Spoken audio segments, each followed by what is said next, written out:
Séquence 3. Dans le village de Nengler. La montre sur le poignet de Penda indique 6 heures du matin. Vêtue d'un jean slim et d'une chemise courte manche rose, les cheveux attachés et cachés sur une casquette noire. Des baskets de la même couleur ornent ses pieds. Elle fourre son ordinateur, son appareil photo, son micro, ses écouteurs, son chargeur dans son sac à dos et un autre petit sac de voyage dans lequel elle y insère quelques vêtements de rechange. Elle est enfin prête pour le voyage en direction du village de Nengler. Elle entend des klaxons d'une voiture sous son immeuble. Elle se dit que ça doit sûrement être la voiture qu'elle a commandée. Elle jette un dernier coup d'œil depuis son appartement pour voir si elle n'a rien oublié et ferme bien la porte.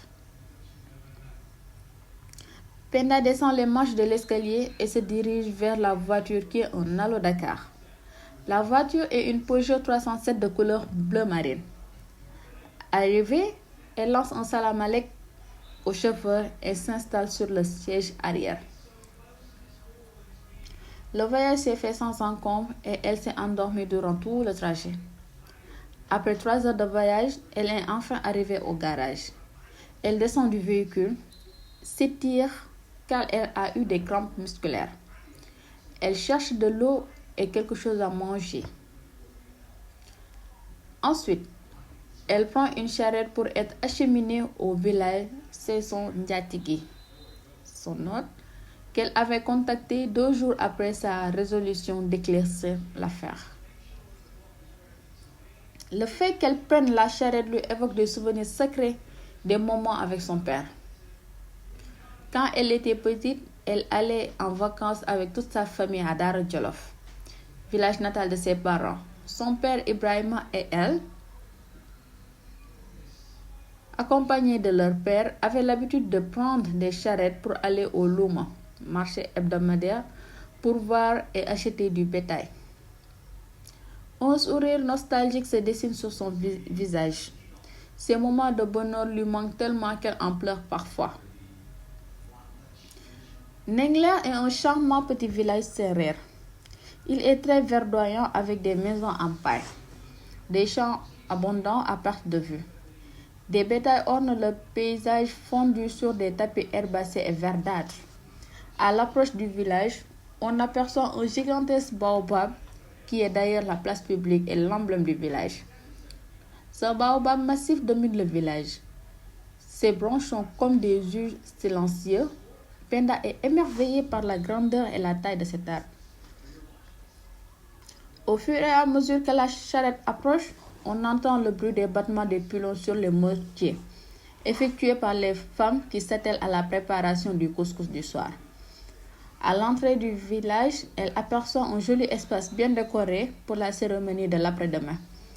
C'est au niveau du foyer des jeunes du village. Les villageois ont dressé un podium pour la cérémonie et sur les murs, ils ont collé les photos du ministre Cheikh Ndiaye. Penda regarde ces photos avec colère et se dit intérieurement: je m'arrangerai pour montrer ton vrai visage, enfoiré. Penda arrive dans la place publique du village, sac à dos et sac de voyage serrés. Elle contemple le baobab. Une dame l'interpelle. Femme d'une 40aine d'années, petite de taille, teint noir, cheveux courts et crépus. Elle porte un ensemble marinière de wax très usé. Elle se retourne et sourit. Assalamu alaikum, Madame Fatou. Je suis très ravie de vous rencontrer et merci pour votre collaboration. Wa alaykoum salam, ma fille. Je vous en prie. Je serai très ravie de vous apporter mon aide.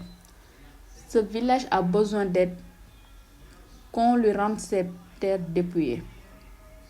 Mais venez d'abord à la maison, on discutera plus tranquillement, loin des regards indiscrets. Penda et Madame Fatou se rendent à la maison de cette dernière et elle en profite pour lui montrer quelques endroits stratégiques du village et des personnes avec qui elle doit s'approcher. Elle pénètre dans une parcelle clôturée de murs de paille, composée de 4 cases.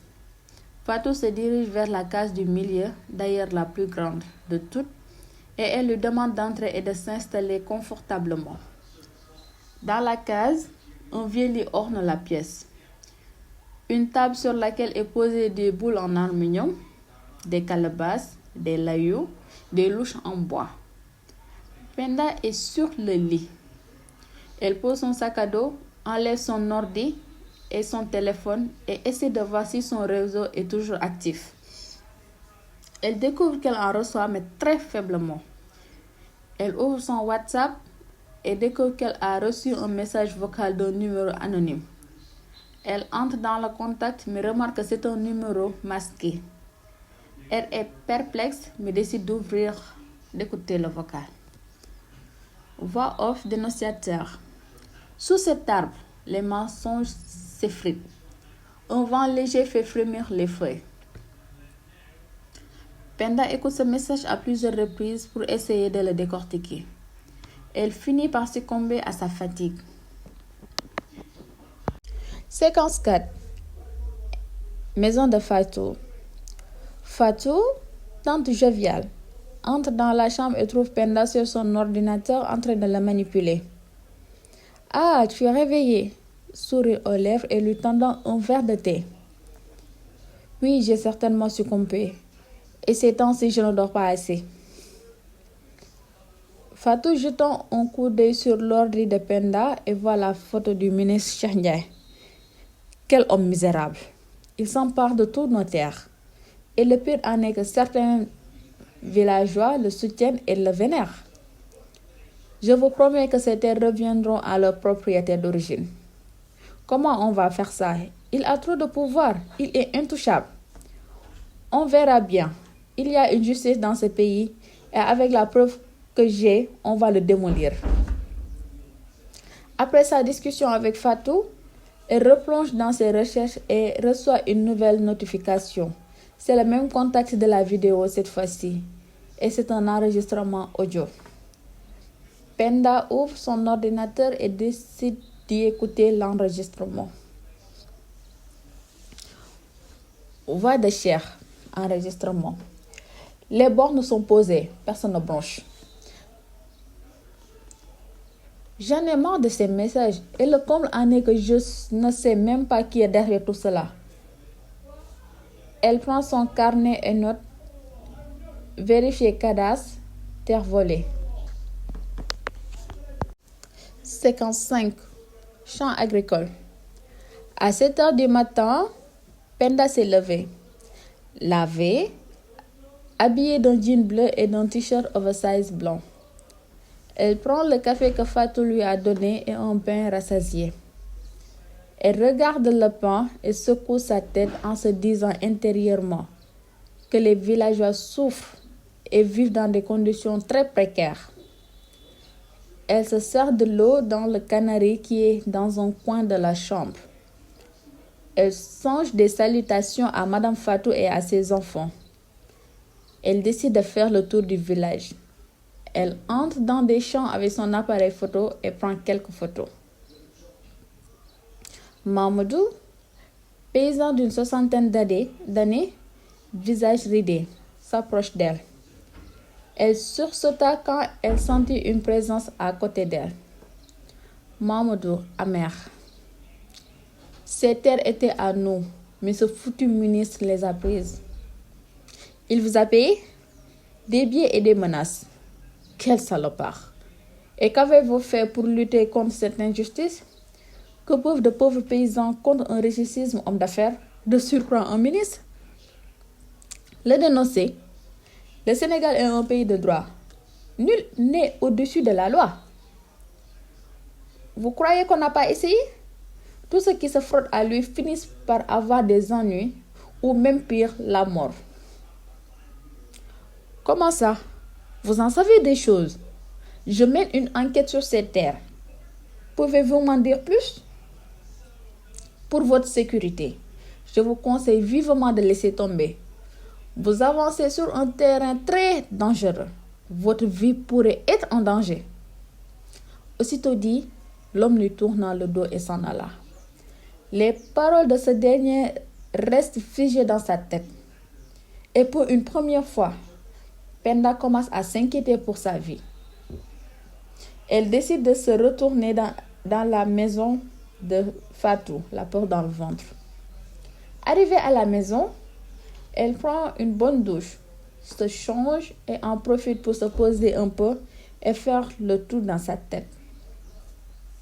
Elle visionne la fameuse vidéo où l'on voit Cheikh Ndiaye tirer sur cet homme. Elle cogite à tous les paroles du vieil homme. Elle est très peinée par le sort des villageois. Elle est plus que déterminée à leur apporter son aide. Son téléphone lui alerta une notification. Elle l'ouvre et lit ce texte. Ton père a vendu ses terres. Veux-tu qu'on le dise? Penda range son appareil, le visage fermé et les yeux larmoyants. Elle se sent perdue. Tout à l'heure, elle était très déterminée, mais ces SMS chamboulent tout. Elle se demande si son père était le héros qu'il a toujours considéré ou c'est une manipulation de l'auteur de ces messages anonymes.